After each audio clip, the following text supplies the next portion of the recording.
Acting! Sure, it may look easy on stage and screen, but that's how you know it's working. For as long as we've had civilization, we've had people playing pretend for our entertainment, and for just about as long, we've been putting makeup on them to embellish their performances. Almost nothing in that history can hold a candle to what the effects and makeup artists of modern film are doing though, so let's take a look at 15 famous faces that you might not have recognized if your buddy hadn't pointed it out to you in the theater.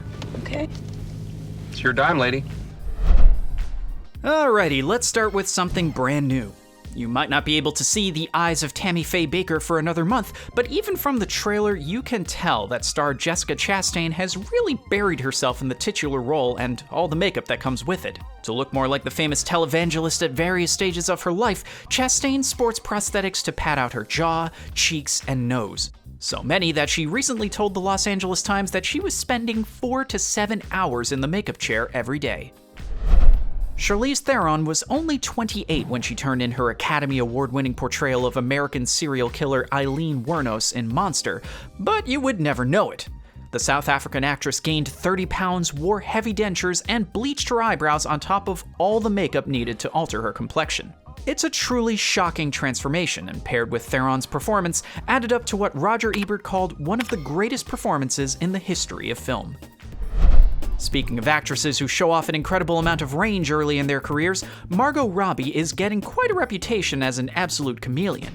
Playing Queen Elizabeth I in the period drama Mary, Queen of Scots, Robbie committed herself hard and vanished into the role of the English monarch. Sporting a bright red wig set way back on her exposed brow and unsuccessfully hiding heavy smallpox scars under a thick layer of white makeup, Robbie becomes more and more hidden in the role as the character ages, enough so that some of us didn't even realize it was her until the credits rolled. In 2018, Christian Bale pulled a reverse The Machinist and put on a fair amount of weight for his portrayal of former Vice President Dick Cheney in Vice. The actor reportedly studied hundreds of hours of footage of the infamous politician and put on weight, bleached his eyebrows, and shaved his head every day, before spending hours in the makeup chair for the application of prosthetics and a wig that gave him Cheney's signature thinning hair. Ron Perlman's career really started taking off in the late 80s when he played Vincent in the modernized television version of Beauty and the Beast. As the titular Beast, Perlman had to work through layers of makeup and prosthetics, and that was surely handy practice for his leading man turn in Hellboy and Hellboy 2: The Golden Army. As the big red heck lad himself, Perlman is buried under pounds of prosthetics and can only be recognized by his distinctive, gravelly voice. Thankfully, he's a pro, and his obvious love for playing the character shines through in his performance. It doesn't all have to be crazy makeup, weight gain or loss, and digital embellishment. Actress Cate Blanchett was one of several performers to take a turn as Bob Dylan in I'm Not There, and is arguably the most memorable, capturing the unique look and feel of the singer-songwriter through simple costuming, posture, and a wig. It's a great reminder that a simple, quality performance can make all the difference. FX's crime anthology series Fargo does more than adapt and expand the world of the Coen brothers movie of the same name. Ewan McGregor's turn in the show's third season is no exception, tasking him with playing twin brothers Emmett and Ray Stussy. As the well-to-do Emmett, McGregor looks more or less like himself, but it's as the rough-living, hardscrabble Ray that he disappears. With a lanky, thinned-out hairpiece, blotchy skin makeup, and prosthetics on his nose and neck, McGregor becomes a perfect foil for, well, himself. Hey look, you're creeping me out enough without that. In the middle of the McConaughey-sance of the early 2010s, Matthew McConaughey earned himself an Academy Award for the HIV drama The Dallas Buyers Club.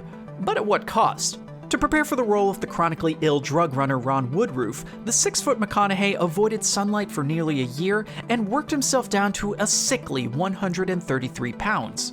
According to the actor, he knew that he had gotten to the right weight when people stopped asking him if he was okay and started telling him to seek help. Now that's commitment. Eddie Murphy is enjoying a little bit of a career revival right now, and it's been interesting to look back at his long history of films, especially that window where he seemed like he wouldn't be satisfied until he was playing literally everyone in the cast. Starting with 1988's Coming to America and lasting until 2021's Coming to America, Murphy has worked on 7 films where he played at least 2 people, many of them requiring heavy prosthetics.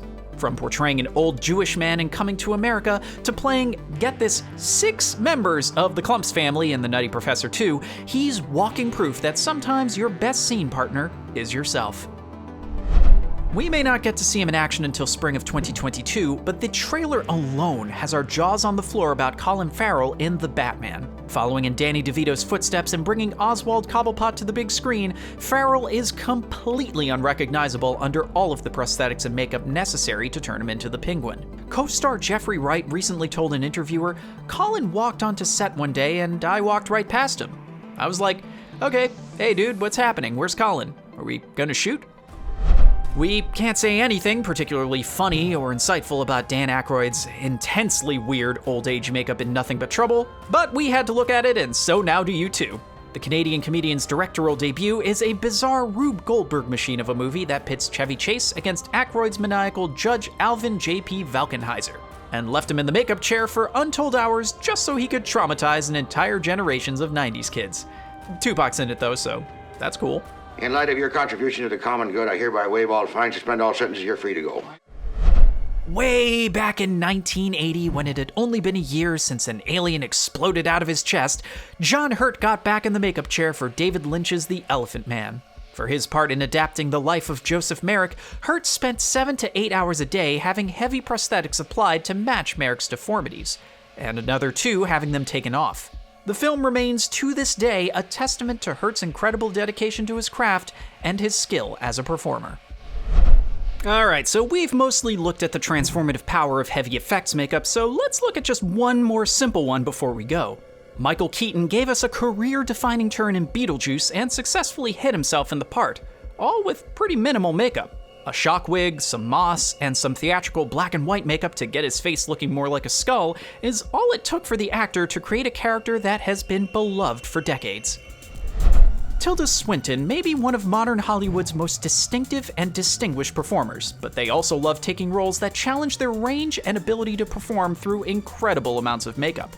From the simple makeup that helped them inhabit Snowpiercer's Mason, to the more intense work that allowed them to hide so fully as Madame D in the Grand Budapest Hotel, or as multiple characters in the 2018 Suspiria remake, it's clear that Swinton can convince you that you're looking at someone else, no matter what. We haven't covered much monster makeup here, but no list of transformations would be complete without the master of creature performances, Doug Jones. For over 30 years, Jones has been bringing his distinctive performing style to screens big and small, sometimes just as he is, but more frequently as some of the most emotive monsters that we've ever seen. Jones proves again and again that it's often the monsters who are truly human.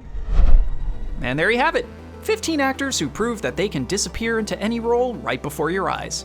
Of course, with over a century of film and television to pull from, this is miles away from a comprehensive list, so keep an eye out for your favorites. Thanks for watching Screen Rant. We'll see you next time.